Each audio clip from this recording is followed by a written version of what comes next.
বিপদে পড়লে সূরাত ইয়াসিনের প্রথম ৯ আয়াত পড়তে রাজি আছেন? বিষ্ণু বলেছেন ইন্না লিকুল্লি শাইইন কলবান ওয়া কলবুল কোরআনি সূরাতু ইয়াসিন। সব জিনিসের একটা কলব আছে, হৃদয় আছে, অন্তর আছে, আর কোরআনের কলবের নাম হচ্ছে সূরা ইয়াসিন। বিষ্ণু বললেন ইন্না লিকুল্লি শাইইন কলবান, সব জিনিসের একটা কলব আছে।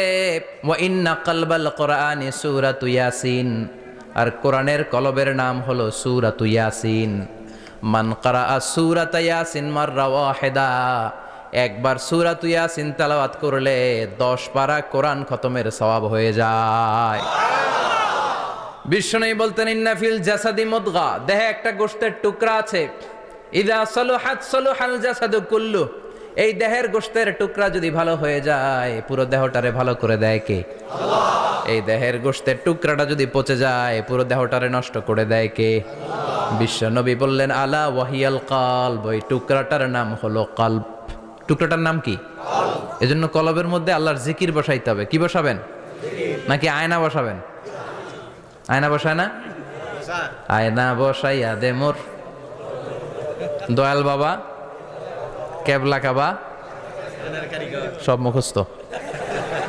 আয়না বসাইয়া দে মোর, নবীর কলবে আয়না বসায় নাই নবী। সেদিন আবু বকর, ওমরে ফারুক, কেউ আয়না বসাইছে? আবু হানিফা, শাফিঈ, এরা কলবের মধ্যে আয়না বসাইছে? বসাইছে জিকির। চিল্লায় বলেন বসাইছে কি? এজন্য আল্লাহ বললেন আলা বিযিক্রিল্লাহি তাতমাইন্নুল কুলুব, দুনিয়ার কোন জিনিস দিয়ে কলব ঠান্ডা হয় না, দুনিয়ার কোন জিনিস দিয়ে কলব পরিচ্ছন্ন হয় না। কলব শুধু পরিচ্ছন্ন হয় একটা জিনিস দিয়ে, লা ইলাহা ইল্লাল্লাহ, লা ইলাহা ইল্লাল্লাহু মুহাম্মাদুর রাসূলুল্লাহ সাল্লাল্লাহু আলাইহি ওয়াসাল্লাম। তাহলে কোরআনের একটা কলব আছে। আমাদের দেহে যেমনি কলব আছে, প্রতিটা প্রাণীর যেমনি কলব আছে, অন্তর আছে, কোরআনেরও কলব আছে না নাই? আছে। কোরআনের কলবের নাম? চিল্লায় বলেন কোরআনের কলবের নাম? আবার বিশ্বনবী বলতেন ইকরাউ আলা মাউতাকুম সূরাত ইয়াসিন, তোমাদের মুমূর্ষু ব্যক্তিদের সামনে বসে সূরাত ইয়াসিন তেলাওয়াত করো। রূহ চলে যাবে, মৃত্যুর একেবারে দ্বার প্রান্তে দাঁড়িয়ে এই মুহূর্তে তার পাশে বসে পড়তে আরম্ভ করেন ইয়াসিন ওয়াল কোরআনিল হাকিম ইন্নাকা লামিনাল মুরসালিনা আলা সিরাতিম মুস্তাকিম। ওই ব্যক্তির ঈমানের মৃত্যু দান করে দিবে কে? আল্লাহ। মৃত্যুর কষ্ট হালকা করে দিবে কে? আল্লাহ। আবার বিশ্বনবী বলতেন রাত্রিবেলা যে ব্যক্তি একবার সূরাত ইয়াসিন তেলাওয়াত করে ঘুমাতে যায়, সকালবেলা নিষ্পাপ অবস্থায় তারে ঘুম থেকে জাগাবে কে? আল্লাহ। তাহলে এই সূরার মর্যাদা কম কম না বেশি বেশি? কলবুল কোরআন, এটা কোরআনের কলব। একবার পড়লে 10 পারার সওয়াব। আবার মুমূর্ষু ব্যক্তির সামনে বসে সূরা ইয়াসিন তেলাওয়াত করতে বলা হয়েছে। তাহলে মৃত্যুর কষ্টরে হালকা করে দেয় কে? আল্লাহ। আবার রাত্রিবেলা সূরা ইয়াসিন তেলাওয়াত করলে সকালবেলায় নিষ্পাপ বানায় দেয় কে? আল্লাহ। মনে থাকবে?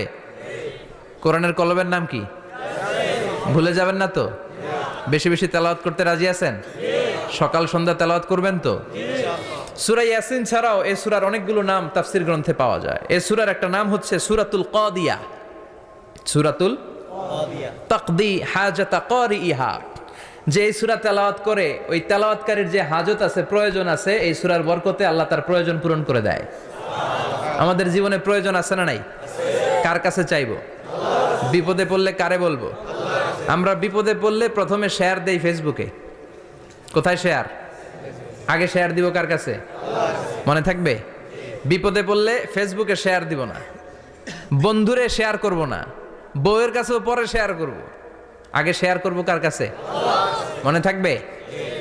এজন্য বিশ্বনবী বলতেন এই সূরার নাম সূরাতুল কাদিয়া, মানুষের হাজত পূরণ করে দেয়। এই সূরা তেলাওয়াত করে যদি আপনি আল্লাহর কাছে কোনো বিপদ থেকে পানা চান অথবা কোনো প্রয়োজন নিয়ে দোয়া করেন, সূরার বরকতে প্রয়োজনটা পূর্ণ করে দেয় কে? আল্লাহ। কেউ যেটা পারে না পারে কে? আল্লাহ। কেউ যেটা দেয় না দেয় কে? আল্লাহ। কেউ যেটা শোনে না শোনে কে?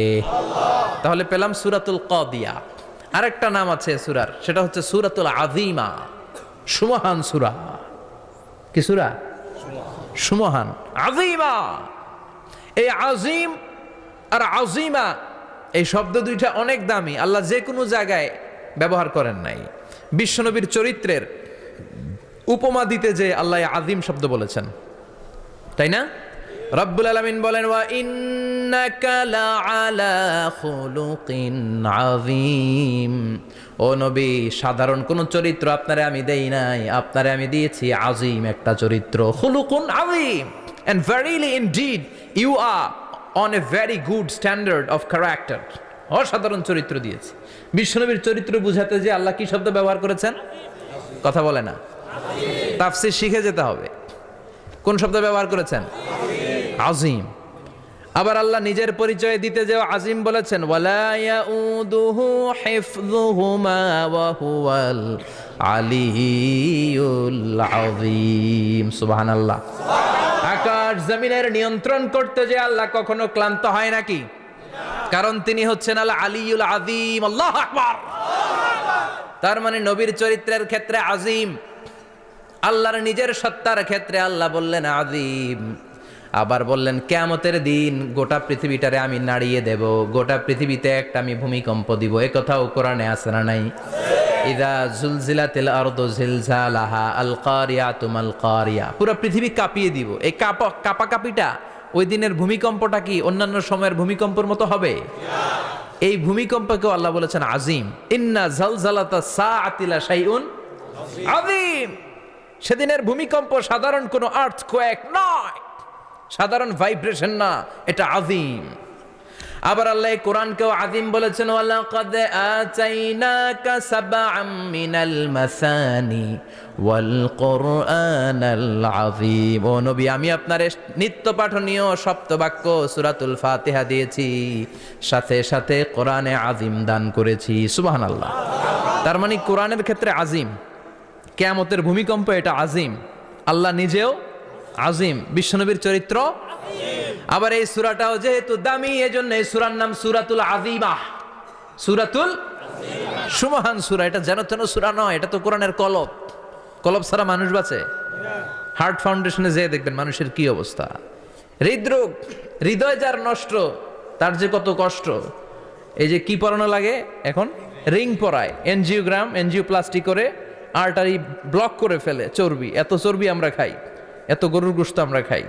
মনে রাখবেন, যেই প্রাণীর পা বেশি ওইটার ভিতরে কোলেস্টেরল বেশি। মাছের কয় পা?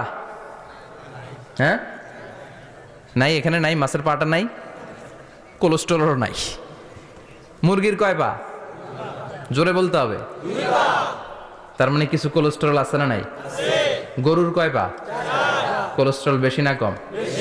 এইবার কোন চিংড়ির কয় পা? সবচেয়ে বেশি কোলেস্টেরল কন্টেইন করে শ্রিম্প, প্রন, চিংড়ি। এজন্য এগুলো কম খাইতে হবে। তবে 40-এর আগে যারা আছেন ধুমায়া খান, 40-এর পরে এই যে মাটন, ল্যাম্প, ছাগলের গোশ, খাসির গোশ, চিংড়ি, এগুলো আপনার ডায়েট থেকে বাদ দিয়ে দিতে হবে। বুঝতে পেরেছেন? এজন্য এই সূরাটা যেন তেন সূরা নয়, এটা তো কোরআনের কলিজা, হার্ট, হৃদয়। এজন্য সূরাটা সূরাতুল আযীমা। সুবহানাল্লাহ পড়েন। তার মানে 1 নম্বরে পেলাম সূরাতুল কাদিয়াহ, 2 নম্বরে পেলাম সূরাতুল আযীমা, 3 নম্বরে সূরার আরেক নাম হলো সূরাতুল মুইম্মা। সূরাতুল মুইম্মা। মুইম্মার 2 অর্থ। এক অর্থ হচ্ছে এটার বরকতটা আম, সবার জন্য, যেই পড়ে সেই বরকত পায়, এজন্য মুইম্মা। আবার মুইম্মার আরেক অর্থ হচ্ছে যেই সূরা শত্রুকে অন্ধ করে দেয়। কি করে দেয়? এই সূরার প্রথম 9টা আয়াত যদি বিপদে পড়ে, শত্রুর কবলে পড়ে আপনি তেলাওয়াত করেন, শত্রুর চোখটারে অন্ধ করে দিবে কে? আল্লাহ। বিশ্বনবী মক্কা থেকে যখন মদিনায় যায়, হিজরতের সময় বিশ্বনবী সূরাতুল ইয়াসিনের প্রথম 9টা আয়াত তেলাওয়াত করলেন। তেলাওয়াত করে আল্লাহর নাম নিয়ে ঘর থেকে বের হলেন। আশেপাশে কাফেররা ঘুরে কিন্তু বিশ্বনবীরে দেখে না, সবাই খেলে এরকম এরকম করে, ডানে বায়ে হাতায়, বিশ্বনবীর সামনে দিয়ে যায়, কিন্তু কাফেরদের চোখ অন্ধ করে দিয়েছে কে? আল্লাহ। এজন্য কোরআন তেলাওয়াত করলে কাফেরদের চোখকে অন্ধ বানায় দেয় কে? আল্লাহ। এজন্য বিপদে পড়লে সূরাতুল ইয়াসিনের প্রথম 9 আয়াত পড়তে রাজি আছেন? আল্লাহ তুমি তৌফিক দাও। আমিন। আরো জোরে পড়েন আমিন।